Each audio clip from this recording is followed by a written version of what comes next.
হালকা হালকা শীত পড়তে শুরু করেছে। এরই মধ্যে কলেরা রোগে আক্রান্ত হয়ে মৃতের সংখ্যা দিন দিন বেড়েই চলেছে। এই রোগটা ছোঁয়াচে, তাই এই রোগে কেউ মারা গেলে সেই মৃত ব্যক্তিকে কেউ শ্মশানেও নিয়ে যেতে চায় না। কিন্তু গ্রামের কিছু যুবক, বিশেষ করে এই বড়দার অপর সঙ্গী এই লালু আর লালুর দলবল মিলে সেই সব মৃত ব্যক্তিদের শ্মশানে নিয়ে গিয়ে তাদের সৎকার্য সম্পন্ন করে। লালু গ্রামের যে কোনো মানুষের বিপদে সবচেয়ে আগে ঝাঁপিয়ে পড়ে। লালু ভীষণ সাহসী। এই লালুকে কেন্দ্র করেই আমাদের আজকের গল্পটি লিখেছেন কথাশিল্পী শরৎচন্দ্র চট্টোপাধ্যায়। তো চলুন শুরু করা যাক। কিরে, তোরা এখানে বসে আছিস? ওদিকে তো বিষ্ণু ঠাকুরের স্ত্রীর খুব অবস্থা খারাপ, যাই অবস্থা। হ্যাঁ, মনে হয় আজকে রাত্রেই মারা যাবে। তোরা কিন্তু সবাই রেডি থাকবি, ডাকলে চলে আসবি কিন্তু রাত্রে। ঠিক আছে দাদা, তুমি ডাকবা, আমরা গামছা নিয়ে বের করবো। হ্যাঁ, এটাই তো চাই।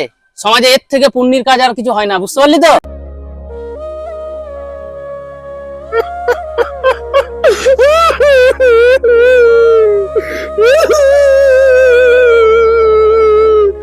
কি করবো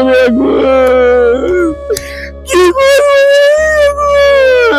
মাঝপথে ফেলে চলে গেলি।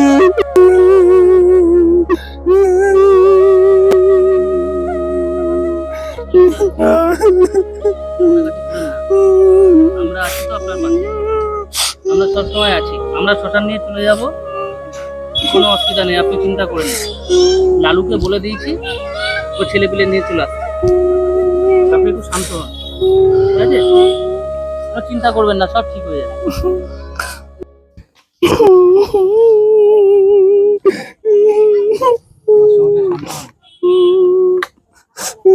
লালু চলে এসছে ছেলে পেলে নিয়ে। আপনি শান্ত হন মাস্টার মশাই, আমরা চলে এসেছি। আপনি বয়স্ক মানুষ, আপনাকে যেতে হবে না, আমরা আছি তো, আমরা নিয়ে যাবো। না, মুখে অগ্নি দিতে হবে না, আমাকে তো দিতে হবে। কেউ তো নাই। মাস্টার মশাই, আপনি আমাদের মাস্টার মশাই, ছোট থেকে আমাদের পড়িয়েছেন। আজ আপনি এই কষ্টতে যাবেন, আমি মুখাগ্নি করে দেবো। না, তাও আমি গেছি আস্তে আস্তে। না না, আপনি থাকুন মাস্টার মশাই, আমরা মুখাগ্নি করে দেবো, আপনার কোনো চিন্তা নেই, ঠিক আছে? ঠিক আছে, আমি তাহলে লাস্ট সেদুরটা দিয়ে দিই। হ্যাঁ, আপনি শেষ বেলায় একবার শুধু দিয়ে দেন।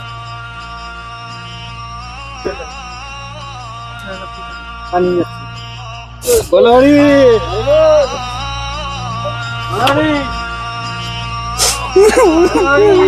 হরি বল, হরি বল, হরি বল, হরি বল, হরি বল, হরি বল। বডিটা এখানে নামা। ও বাবা, বাবা পেলে গেলাম। একটু বসে নে। তারপর ওই ভ্যানে করে কাঠ আসছে। হ্যাঁ, কাঠগুলো তখন হাতে পাতে সবাই মিলে নামিয়ে নেবো। ওইভাবেই কাজটা করে নিতে হবে, কাঠগুলো আসবে তখনই নামিয়ে কাজটা করে নিতে হবে। হ্যাঁ, তাড়াতাড়ি শর্টকাটটা করে আমরা চলে যাব আবার। আর কলেরার রোগী বুঝতেই পারছিস, আর এই শীতের রাত, আবার স্নান করতে হবে, দিয়ে যেতে হবে। চল, আমরা ওই জায়গাটা পরিষ্কার করে নিই যেখানে চিতা সাজাতে হবে। চল চলো। হ্যাঁ,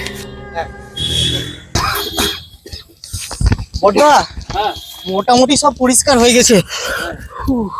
শীতও খুব পড়েছে বর্দা। ঠিক আছে, যা হয়েছে হয়েছে, এতে হয়ে যাবে। বলছি, চিতার কাঠের গাড়িটা এলে কাঠগুলো সাজিয়ে নিতে হবে চিতাটা। হ্যাঁ, একদম। আরে মেঘও তো করেছে রে, যে কোনো সময় বৃষ্টি নামতে পারে।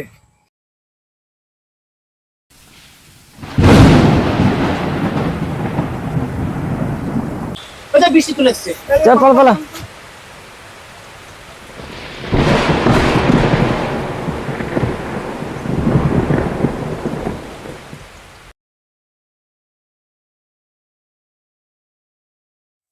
বৃষ্টিটা এমন টাইমে এলো না। শীতের রাত। আরে নুনু, বলো দাদা। লালু ছোঁড়াটাকে দেখছি না? ও মনে হয় পালিয়ে গেছে। এত যখন জীবনের ভয়, তাহলে মরা পোড়ানোর মতো কাজে আসে কেন বলতো? তাই তো। চিতার কাঠ দিয়ে গেছে ভ্যানে করে। দাদা হ্যাঁ মরাটা যেন খোলা খোলা লাগছে। আরে ছড়া তা মরাটা ফুলবে না, এই যে বৃষ্টি পড়লে ঝমঝমিয়ে বৃষ্টি, ওখানে তো লেপ তোষক আছে, তুলো আছে, তুলোগুলো ভিজে ফুলে গেছে। মরা ফুলে গেছে, কোনো কথা হলো? কিন্তু দাদা লেপ তো বৃষ্টিতে আরো চুপসে যায়। এ বেশি জ্ঞান দিস না তো, যা যা তাড়াতাড়ি কাজগুলো সারগা, যা যা। এই যা কাজ কর, বসে আছিস কেন? তাড়াতাড়ি হাত চলা। বর্দা হ্যাঁ নুরু বল। মরাটা মনে হচ্ছে সত্যি নড়ছে। হ্যাঁ, হাজারের উপর মরা পুড়েছি আমি, আমাকে ভয় দেখাবি না? তোর ঘাড় মটকাবে, সেই কারণে নড়ছে মরাটা।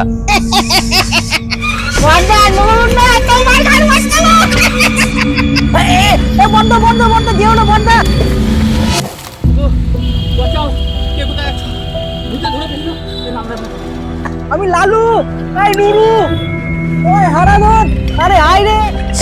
ওরে বাবা রে, এই কনকনে ঠান্ডায় ও গঙ্গার জলে ঝাঁপ দিলাম, মরে গেলাম। ওই লালু ছোঁয়াটা এত পাজি। বর্দা আহ, কিছু মনে করো না বর্দা। উফ, খুব ভালো কাজ করেছো।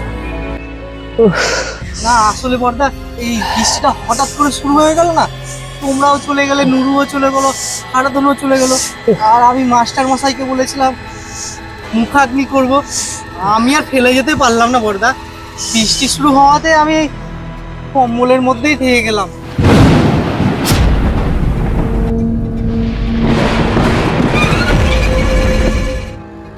ঠিক আছে, খুব ভালো কাজ করেছো।